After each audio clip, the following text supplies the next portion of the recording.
Nunca imaginei que chegaria um dia em que me sentisse uma estranha dentro da minha própria casa. Meu nome é Lúcia, e tudo começou quando voltei depois de 40 dias longe, ainda imersa no luto pelo Antônio, meu marido, com quem compartilhei 47 anos de vida. Antes mesmo de atravessar o hall, o cheiro de limpador de limão misturado com perfume caro me atingiu, e junto dele veio a dura percepção de que eu não tinha mais lugar ali. Eu imaginava encontrar silêncio, talvez velas acesas em memória do Antônio, alguns rostos tristes lembrando os anos que vivemos juntos. Mas encontrei algo completamente diferente, uma festa. Um banner branco e dourado pendurado sobre o arco da sala anunciava celebração, não luto. A minha fotografia de casamento, aquela em que o Antônio me erguia nos braços, sorrindo em frente ao cartório em 1977, havia desaparecido. No lugar, uma enorme tela exibia Renata e meu filho Gustavo, vestidos de bege combinando, sorrindo como se fossem capa de revista. A sala havia sido completamente reorganizada. Cada lembrança do Antônio e de mim, cada viagem que fizemos, cada Natal que passamos com o Gustavo, até o balanço da varanda que construímos juntos, tinha sumido. Eu perguntei baixinho, quase sussurrando: "Cadê o álbum de família?" Renata levantou os olhos do copo de champanhe, com aquele sorriso doce e artificial, e disse: "No sótão, onde vão os fantasmas." Eu estava ali, segurando minha mala de mão, ainda incrédula. Apenas 40 dias haviam se passado desde que enterrei o Antônio e me mudei para um lugar temporário para tentar me recompor. Eles pediram espaço, e eu dei. Eu esperava silêncio, não o enterro da minha própria presença naquela casa. Caminhei para o nosso quarto, o quarto que sempre foi nosso, e encontrei a porta pintada de verde sálvia com uma pequena placa dourada pregada acima, dizendo câmara. Renata estava atrás de mim, com aquela voz melosa e forçada. "Achei que você ia gostar da energia nova." Aquela mobília antiga carregava muita tristeza. Abri a porta devagar, tentando encontrar algum vestígio do nosso passado. Mas tudo havia sido substituído.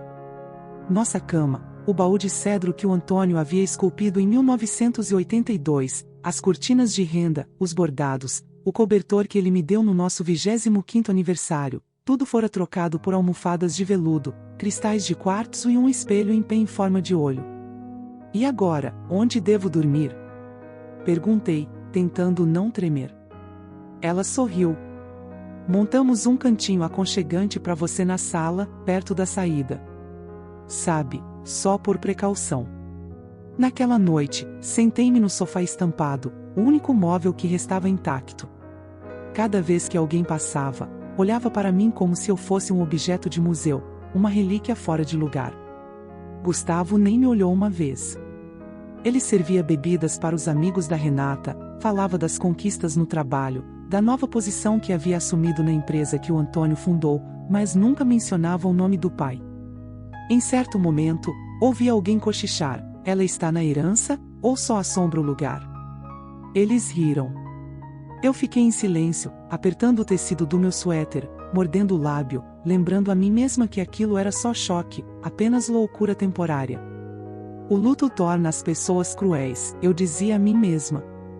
Mas então veio o brinde. Renata ergueu a taça e brindou a 2 novos começos. E antes mesmo de abaixar a mão, seus olhos caíram sobre mim. O sorriso desapareceu, e ela apontou, firme. "Você. Quem você pensa que é, sua velha gananciosa? Fique quieta nesse porão minúsculo ou eu te mostro o que é arrependimento." O silêncio se fez por um instante, seguido de risadas nervosas e forçadas. Ninguém a deteve. Nem Gustavo, nem os vizinhos, nem o amigo antigo do Antônio, aquele que sempre me chamava de coluna da família. Ninguém falou nada. Eu olhei para o meu filho. Ele desviou os olhos. Minhas bochechas arderam, não de vergonha, mas de clareza, não era temporário. Eles queriam me apagar. Cada foto removida, cada objeto doado, cada rótulo reescrito. Cada sorriso fingindo que eu nunca existira. Mantive a postura. Lábios apertados, costas eretas. Não gritei, não chorei, nem recuei. Lembrei das palavras do Antônio, sussurradas na calada da noite, após uma briga parecida com Renata anos atrás. Se um dia tentarem te empurrar para fora da casa, não discuta. Não implore. Nem levante a voz. Lute com a mente. Seja mais silenciosa que a vergonha, mas mais afiada que o arrependimento.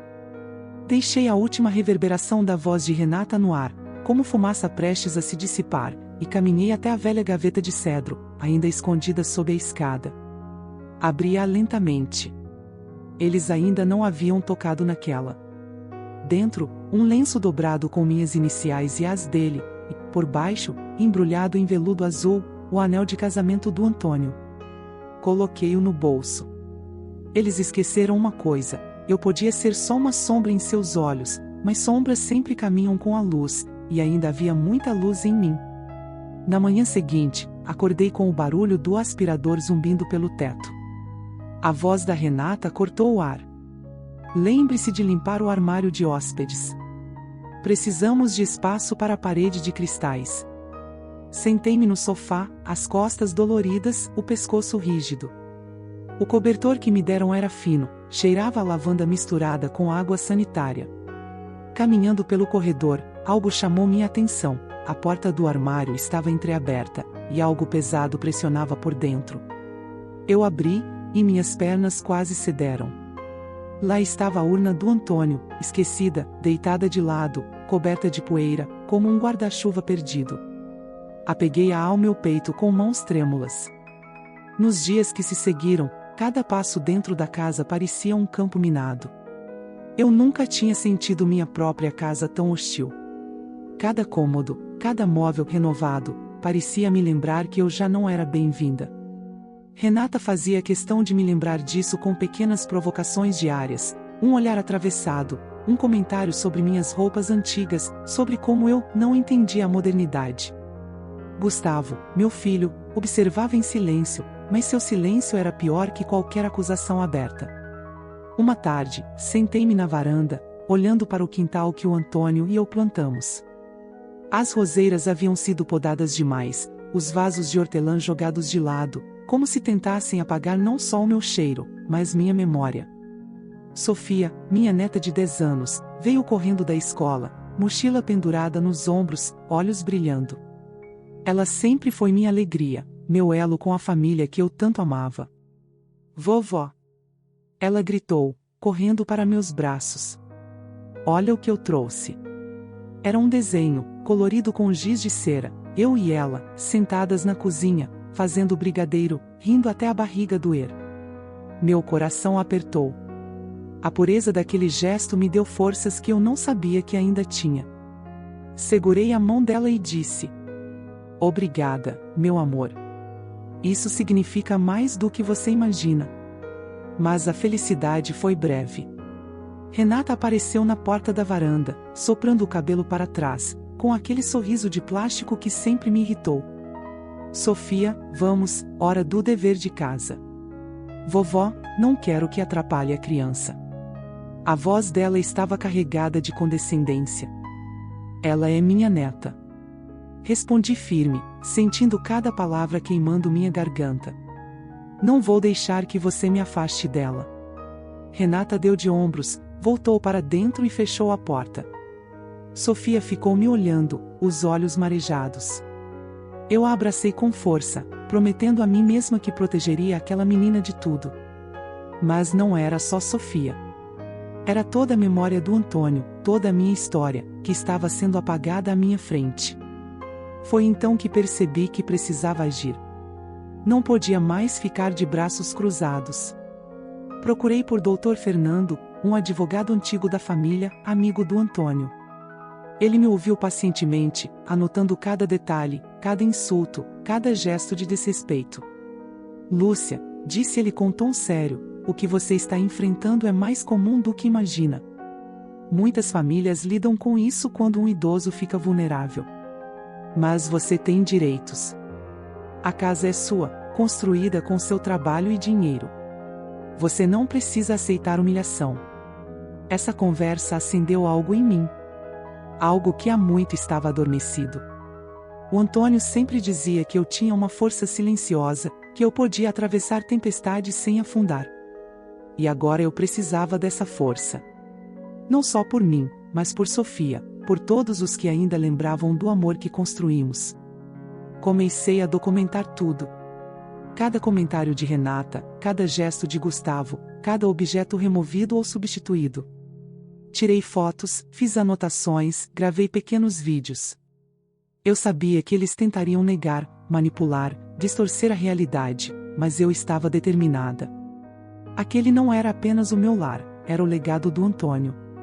E eu não permitiria que ele fosse apagado. Uma noite, escondida no meu cantinho na sala, ouvi Renata conversando com uma amiga pelo telefone. Ela está ficando difícil de controlar. Acho que precisamos acelerar os planos. Meu coração disparou. Planos? Que planos? Perguntas sem respostas corroeram meu sono. Mas eu não podia recuar. Eu já tinha perdido tempo demais permitindo que minha própria casa se tornasse um campo de batalha silencioso. Eu precisava de estratégia. No dia seguinte, enquanto Renata estava ocupada organizando uma suposta festa de boas-vindas à modernidade, eu consegui entrar no escritório do Antônio, um cômodo que Renata raramente frequentava.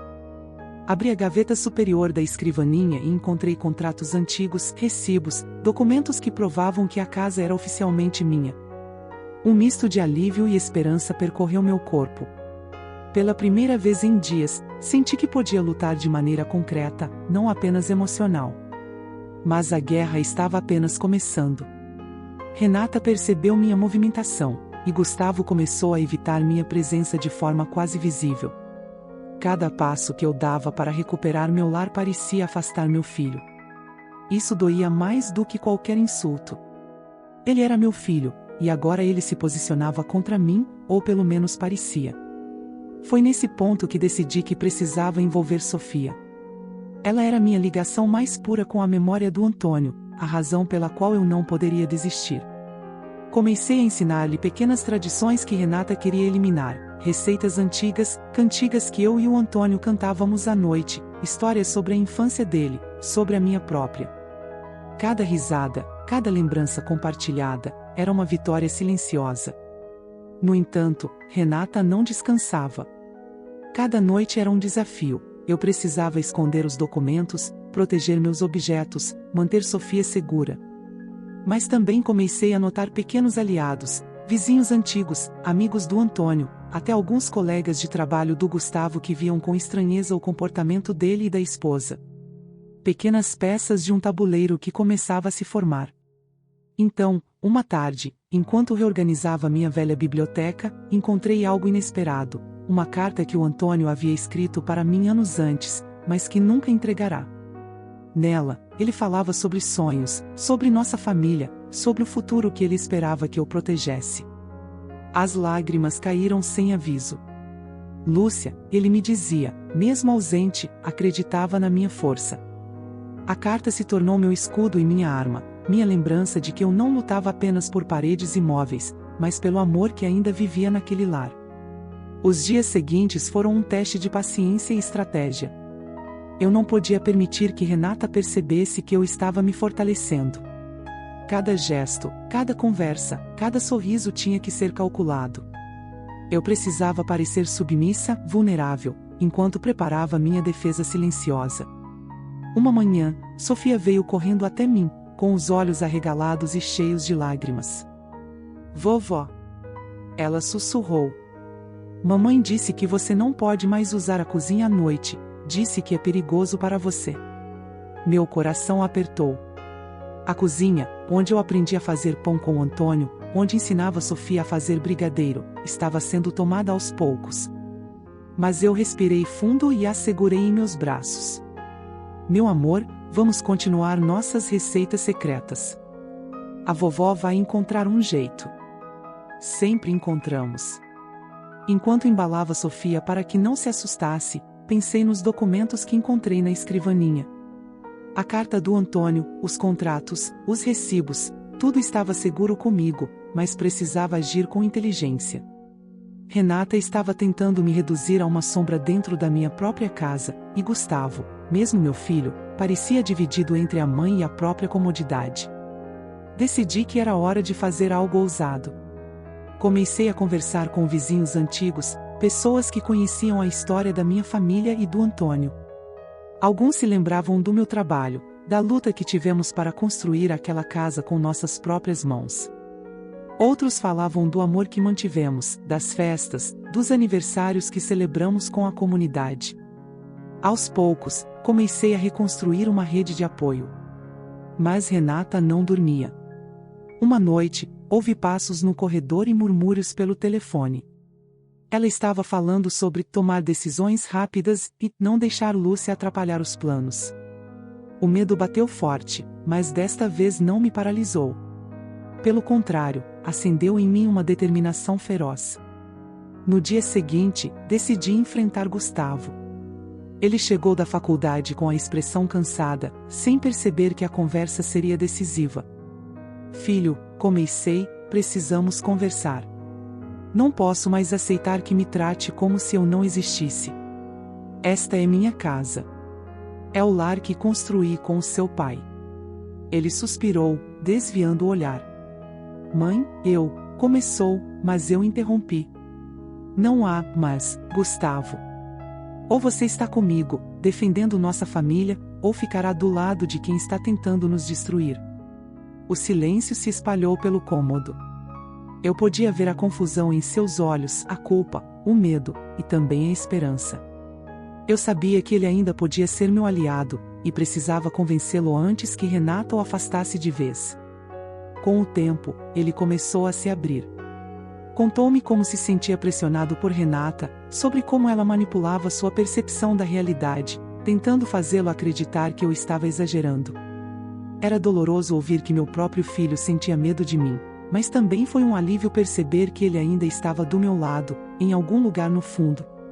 Enquanto isso, eu ensinava Sofia a arte da resistência silenciosa, pequenas vitórias no cotidiano, memórias preservadas, tradições transmitidas sem que Renata percebesse. Cada noite em que fazíamos brigadeiro ou líamos histórias antigas era um pequeno ato de rebeldia, mas também de amor e preservação. Renata começou a perceber que algo estava mudando. Seus olhares se tornaram mais afiados, suas palavras mais cortantes. Ela começou a me observar, tentando descobrir meus movimentos, meus aliados, minha estratégia. Mas eu já tinha aprendido a me mover nas sombras, protegendo meus documentos, meus segredos e, mais importante, meu vínculo com Sofia. Em uma tarde chuvosa, ocorreu o ponto de virada. Recebi a visita de Dr. Fernando, que trouxe notícias encorajadoras. Com os documentos e provas que tínhamos reunido, poderíamos entrar com uma ação legal para garantir que Renata e qualquer outra pessoa deixassem de interferir na minha vida e na posse da casa. Lúcia, disse ele, sério, este é o momento. Você tem tudo para recuperar seu espaço e, ao mesmo tempo, proteger sua neta. Mas precisa estar preparada para o que virá. Renata não vai ceder facilmente. A tensão cresceu nos dias seguintes. Cada movimento dentro da casa era uma prova de paciência e inteligência. Sofia, mesmo jovem, percebia a mudança de clima, mas também se sentia segura comigo, aprendendo a importância da resistência, da memória e do amor familiar. Então veio o grande confronto. Renata tentou me expulsar da cozinha durante uma noite em que eu preparava um bolo com Sofia. A situação ficou tensa. Eu a encarei com firmeza. Renata, esta cozinha é minha desde que foi construída. Eu tenho o direito de estar aqui, assim como tenho o direito de proteger minha família e minhas memórias. Não vou me calar. O rosto dela ficou vermelho de raiva, e Gustavo entrou na cozinha, finalmente assumindo seu lugar ao meu lado. Pela primeira vez, senti que não estava sozinha. Sofia, com os olhos arregalados, segurava minha mão e sorriu. O resto da noite foi um misto de tensão e alívio. Eu sabia que a batalha ainda não estava totalmente vencida, mas aquela era a primeira grande vitória. Pela primeira vez em muito tempo, senti que podia respirar dentro da minha própria casa. Os dias seguintes foram de preparação silenciosa. Dr. Fernando havia revisado todos os documentos, contratos e registros antigos da casa e da família. Cada papel que tinha escondido, cada bilhete do Antônio, cada comprovante de construção estava agora organizado e pronto para apresentar em caso de necessidade. Eu sabia que não se tratava apenas de ganhar uma batalha legal, era uma questão de preservar a memória de nossa família, a história construída por mim e pelo Antônio, e garantir que Sofia crescesse com segurança e amor. Renata, por outro lado, começava a perceber que sua influência estava diminuindo. Gustavo já não se deixava levar por suas palavras manipuladoras. Ele observava os acontecimentos com mais atenção, cada gesto da mãe sendo agora questionado. E Sofia, mesmo tão jovem, começava a ter consciência da importância de proteger nossas tradições e memórias. Uma tarde, quando o céu estava carregado de nuvens pesadas, Renata resolveu tentar uma ação extrema. Ela trancou a porta da sala onde eu guardava os documentos importantes e tentou retirar todos os papéis de minhas mãos. Você não tem direito de manter essas coisas. Ela gritou, furiosa. Eu respirei fundo e mantive a calma. Não podia permitir que o medo me dominasse. Olhei nos olhos de Gustavo, que entrou na sala e se posicionou entre nós duas, firme, decidido. Mãe, disse ele, com a voz firme, você precisa parar. Isso é exagero. Lúcia tem direitos, e precisamos respeitar isso. Renata ficou atônita. Pela primeira vez, ela viu que não poderia mais manipular meu filho. Sua expressão se transformou em raiva, surpresa e, finalmente, uma espécie de derrota silenciosa. Isso não acaba aqui, ela murmurou, mas havia uma hesitação em sua voz. Nesse momento, eu percebi que toda a luta estava prestes a alcançar um ponto decisivo. Dr. Fernando entrou na casa com uma cópia de todo o processo legal que havíamos iniciado. Ele explicou que, com as provas em mãos, seria impossível para Renata contestar meus direitos de forma convincente. Lúcia, disse ele, você tem todos os argumentos jurídicos e emocionais para garantir que esta casa continue sendo sua. Mais importante, você tem a força de sua família ao seu lado. Senti um alívio imenso, mas também uma onda de gratidão. A casa não era apenas uma construção física, era um símbolo de toda a vida que construímos, de memórias, de amor e de luta. Naquele momento, Sofia correu até mim e me abraçou. Vovó, você venceu. Disse ela, com os olhos brilhando. Não é apenas a vovó que venceu, meu amor, respondi, emocionada, todos nós vencemos, porque juntos somos mais fortes. Renata, vendo que seu poder havia diminuído, finalmente cedeu. Não foi uma rendição completa, mas o suficiente para que a casa recuperasse seu equilíbrio e paz. Ela começou a se afastar lentamente, percebendo que não poderia mais controlar nossos passos. Com o tempo, a tensão dentro da casa começou a diminuir. Gustavo passou a ajudar mais em tarefas domésticas, Sofia cresceu cercada de carinho e segurança, e eu finalmente pude respirar tranquila em meu lar. Eu continuei a ensinar a neta sobre as receitas antigas, a história da família e a importância de proteger aqueles que amamos. Aprendi que a vida é feita de desafios, mas também de vitórias silenciosas. Cada batalha, mesmo que pareça pequena, contribui para preservar aquilo que é mais precioso. Minha casa, minha família e a memória do Antônio permanecem intactas, porque nunca desistimos de lutar pelo que acreditamos ser justo. E assim, olhando para Sofia brincar no quintal, percebi que cada momento de dificuldade nos fortaleceu. Cada lágrima derramada, cada noite em claro, cada conversa difícil, tudo isso nos preparou para este desfecho. Eu sabia que, enquanto estivéssemos unidos, nenhuma força externa poderia nos separar. A vida, percebi, é uma mistura de amor, luta e resistência. É no cuidado com aqueles que amamos e na coragem de enfrentar injustiças que encontramos nosso verdadeiro poder. E naquele dia, vendo minha neta sorrir e minha família se reequilibrar, senti que havia cumprido minha missão, proteger minha história, meu lar e aqueles que amo. A casa, finalmente, voltou a ser um lugar de alegria, lembranças e esperança. Cada parede contava nossa história, cada objeto guardava memórias, e cada sorriso dentro daquele lar era uma prova de que a coragem, a paciência e a união podem superar até as adversidades mais cruéis.